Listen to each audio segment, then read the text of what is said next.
right, Johnson, you stay here and keep him company. I'm gonna go downstairs and talk to the MPs. Maybe I can get him to keep it under wraps. No!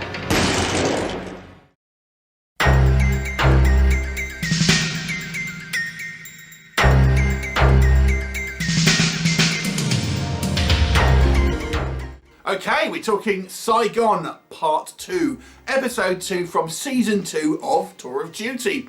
And it kind of wraps up, obviously, the storylines that were started at the beginning of this season in Episode 1. And this ultimately leads up to the Tet Offensive, a kind of a landmark event in the Vietnam conflict. And essentially what we have, a few kind of concurrent storylines all kind of meeting up, where most of our kind of our protagonists, you know, our soldiers end up kind of getting some type of information, tip, intelligence that there is going to be a Vietnamese activity, or the VCA activity over the kind of their New Year and stuff, and violating the kind of the Tet ceasefire and everything. But of course, none of this kind of makes it back in time before the actual kind of assault actually happens. We get kind of, you know, lots of kind of more interpersonal stuff. Zeke kind of getting his meeting with his wife and finding out she's kind of, you know, met someone else. Taylor and Johnson finding out they've basically been had by this kind of businessman who is doing some shady dealings.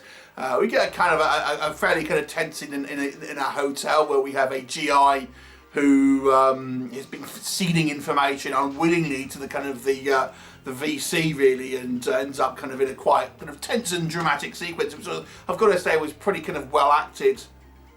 And then it ends up with the kind of the Tet Offensive, albeit obviously we kind of see it on a kind of a very kind of small scale. You'll notice the kind of the set that they use here that has this kind of bridge in it will actually appear a few times in later episodes of Tour of Duty, even in Season 3, for example, where the young conscript guy kind of ends up kind of falling off it. It's the same bridge. But we also have a use of kind of stock footage of the VC, like large scale kind of like VC attacks that we saw in Season 1, used here as well to kind of like try and up the scale of the Vietnamese kind of like attack, really. So again, it seems a little bit kind of hodgepodge in regards to some of the editing here. Some of the kind of the sequences from the Season 1 edited in don't really kind of fit with the kind of the narrative. Some of these kind of storylines I really didn't feel like went anywhere, to be honest. The kind of the Johnson and Taylor kind of getting ripped off, that just never seemed to got resolved one way or the other. It ends up just kind of being a bit of a moot point. I mean, I guess that's sometimes the way the cookie crumbles, but it almost seemed like, you know, a point of really no consequence to it. It didn't need to be in there.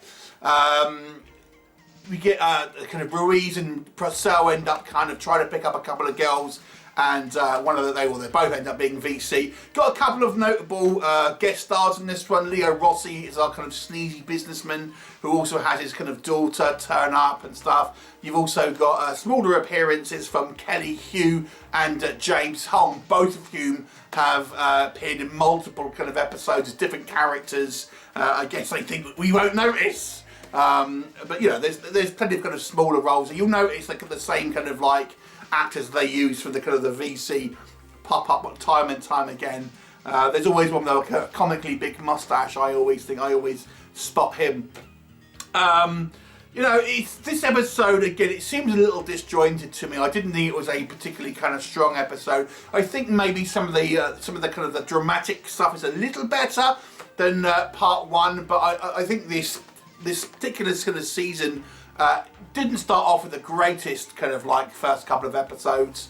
I don't think it's necessarily bad. I just don't think it's all that kind of well handled, and the kind of the restraints here of obviously not working with the US government like they did with the first season kind of does show through a little bit, to be honest with you.